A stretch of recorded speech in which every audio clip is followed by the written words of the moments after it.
The success of Resident Evil 1 was a major turning point at Capcom, having financial problems and even the threat of bankruptcy, which the strong sales of Resident Evil could be credited as their savior. Not just that, but this was one of their few breakout hits. Normally, Capcom had to nurture their franchises, including Mega Man and Street Fighter, whereby they both didn't find grand success until their second games. And so the idea of making a second entry to this revolutionary survival horror game was a major deal, not just to follow up in growing the franchise, but for it to be even better than the first while following Capcom's traditions. And so series creator Shinji Mikami was now tasked to develop Resident Evil 2, with event planner Hideki Kamiya being put in charge of directing this important entry for the release date of May 1997. But development was going to be one of the toughest for the series, with staff drama, a constantly changing story that even involved major playable characters that wouldn't make it into the final game, and major gameplay differences that would be so far removed from the final product that this phase would be known as Resident Evil 1.5. And so today on Gaming History, in the first of this two-parter, we shall explore the history of Resident Evil 1.5.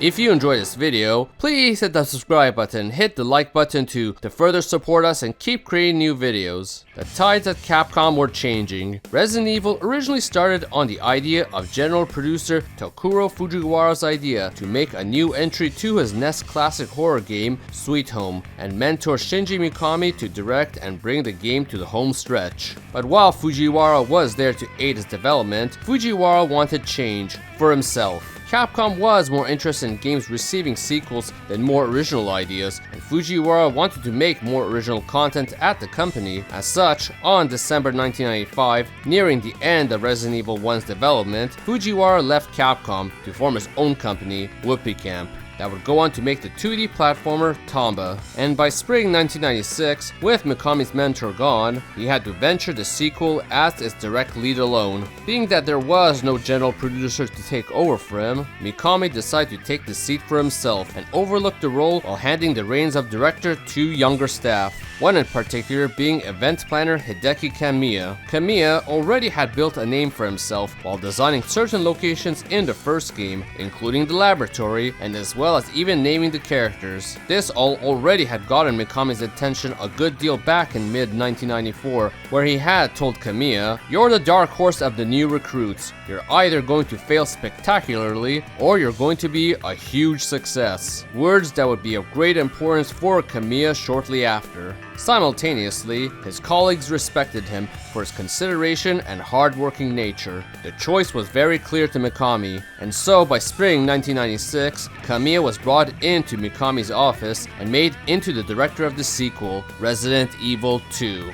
With the sequel now fully staffed and underway, the writer of the first game, Kenichi Iwao, the man who could be credited on saving the first game, continued his role and started writing a plot for a sequel. Leaving off where the first game had left off, the Umbrella Pharmaceutical Corporation had been exposed for their human experiments in the Killer Mansion, forced to close down and many imprisoned, defeating them overall as the main villain. However, at the end of Resident Evil 1, Albert Wesker had been hinted to have survived his impalement by the Tyrant, and according to Iwao, he was only in an unconscious state at the moment. This time, he was to return, and together with the US military as the main antagonist of the series, which Iwao's ideas furthered that Wesker was all along a US Army bioweapons researcher on loan to Umbrella, relating to his backstory in the first game. Otherwise, a number of ideas were being tossed around over the various methods on plot points. The main idea that was agreed upon was that it should be in an urban setting this time, the city that was mentioned only by name in the first game, Raccoon City, whereby a citywide viral outbreak was to take place this time. And so with a basic plot ready, development started 1 month after Resident Evil 1's release, and it was Hideki Kamiya's time to shine, carrying over half the members from the first game with a team comprising of roughly 40 to 50 people. The one issue that Hideki Kamiya had, however, was that he could not stomach the violence and gore of horror, something that Shinji Mikami also shared when he first began the first Resident Evil game. But unlike Mikami, Kamiya didn't want to force himself to endure it. Shinji Mikami was adamant that these elements had to stay, for these were a requirement for such a series that is known for that. Otherwise, Mikami would replace him. While Kamiya put on a brave face and complied, he decided to go behind Mikami's back and convince the staff on making a very different game. While Resident Evil 1 had characters in a very slow-paced, desperate situation of just surviving, whereby one would avoid action just to preserve ammo, Kamiya wanted to take that game in his own direction.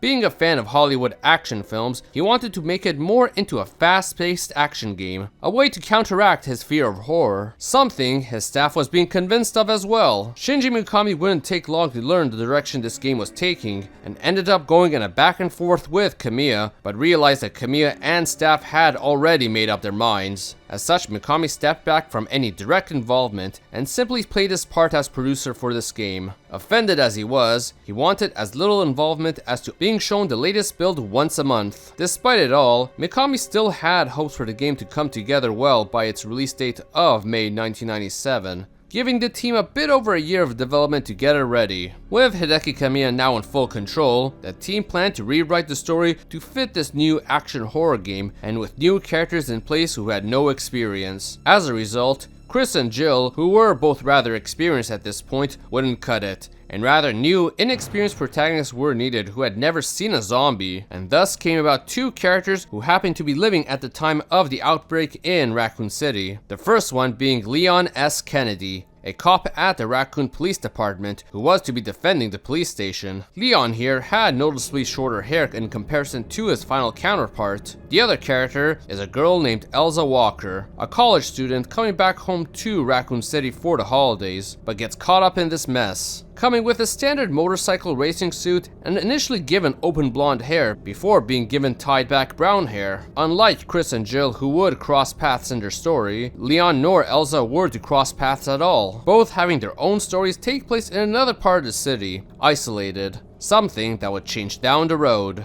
As a result, Leon's scenario was to feature two known supporting characters, one being a co-officer, Marvin Branagh, who would accompany Leon in defending the station, and a researcher simply known as Linda, whose name would eventually be changed to Ada. Ada would be working as a double agent for the Umbrella Corporation, who had returned back in this pitch, and her task was to retrieve the new G-Virus. On the flip side, Elsa had three known supporting characters, one being simply a man named John, a simple man who had locked himself in a prison cell to protect himself from zombies, a name later changed to Robert Kendo, and later on just being relegated to becoming the gun shop owner. Another character is Roy, an RPD officer who is found in a room on the verge of death while infected, giving Elsa the key to John's very cell actually, which upon return, Roy becomes a zombie, whereby John kills him. This eventually being a role given to Marvin Branagh down the road. The third character is a child named Sherry Birkin, a character that is constantly being pursued by her father throughout the game, William Birkin, and thus bringing us to the characters both scenarios were to share, with William Birkin's of course being the very character infected with the G-Virus and thus mutating constantly throughout the game, coming upon Leon and Elsa in evolving boss battles, while constantly growling Sherry's name. In Leon's scenario, he was to be faced in the underground labs, while in Elsa's, he was to be faced in the factory. This along with his wife, Annette Birkin, who was also infected with the G-Virus but wouldn't start transforming until later in the game, a concept that would be removed later on in development. And the third shared character being Police Chief Brian Irons, a supporting character who assists both Leon and Elsa in their respective scenarios, but found initially wounded and immobile in his office. The character down the road would be transformed into a much more morbid and twisted character. But designing these characters were artists Isao Oishi and Ryoji Shimogama, whereby they got a lot of their influence of the characters based on real-life figures, such as basing Elsa's design off of Liv Taylor and Alicia Silverstone, and Stranger being Oishi's now redesigned Leon, which has longer hair bangs that were based off his bloodhound dog. With the story and characters well underway, designing the game itself was the next great feat. Continuing the trend of using pre-rendered backgrounds from the first game in order to have high quality backgrounds with polygonal characters, there were many environments being made within Raccoon City's landscape. The starting point being the police station, which was being made with a more realistic design, featuring simple floors, rooms, and hallways. a far cry from the grand haul that it would get later on in development. In addition, a number of environmental effects were to be done to the pre-rendered backgrounds when a gameplay trigger takes place. At the time, being that this was in the Sony PlayStation, there were strict limitations to how many polygons could appear on screen. With the first game, Hideki Kamiya had suggested to have the final lab area feature naked zombies, as they'd have less polygons and can render more on screen at that time. With Kamiya leading the charge this time, this became something he could experiment with once more on a grander scale. This being to lower the polygon counts of enemies overall to display up to 7 zombies on screen at once. This, of course, was Kamiya's way of trying to build up the fast action atmosphere of the game that he had pivoted the game's direction to. In fact, the zombies were to have further animations and abilities to make them even tougher and more terrifying, including the ability to crawl on the floor. Of course, to make up for the up in difficulty, defense armor and large inventories were added in as well. In fact, furthering along with this more action atmosphere, Kamiya was even incorporating grenades into the mix. A good way to plow through several zombies at once. Aside from zombies, zombie dogs, crows, and spiders were set to return as enemies to face. The difference this time was that a new breed of dog was also introduced, a German Shepherd. Those in addition to plans for other enemies that weren't made just yet, including a giant alligator boss that would eventually get made later in development, but as well as 2 cut enemies, including a normal enemy that was just plainly a zombie ape, and as well as a strange man-spider enemy. Resident Evil 2 was soon to be shown to the public via various trailers, where at the August 1996 Tokyo Game Show, Capcom showed the first trailer of the game and the public saw Leon and Elsa in action. This built strong hype across the board with the increased quality of gameplay and graphics to the masses. As such, expectations were at an all-time high for this game to be the true successor to the first game's success, something that further built pressure on the team. Development continued on for the rest of the year, and roughly 70% of the game was completed by the end of the year, a good pace to meet the May 1997 launch. Even so, the game itself wasn't something to write home about. During this whole time, producer Shinji Mikami had been reviewing these monthly builds, and while he saw good individual pieces all around, he felt nothing but dissatisfaction as a whole, finding it dull and boring. However, he had faith in the team that in the last 3 months before launch in May 1997, it would all come together. While Mikami had faith, soon stepped in the game's supervisor, Yoshiki Okamoto. This very man had originally stepped in within Resident Evil 1's development and saw how problematic the original build was, with Mikami's odd points including the incorporation of Mega Man-like cybernetic characters. And as such, Okamoto absolutely hated this game, displeased with the fact that it was a fast-paced action game and wasn't even remotely an authentic horror-based experience, let alone all environments looking too bright and neon-filled for what should be a horror game.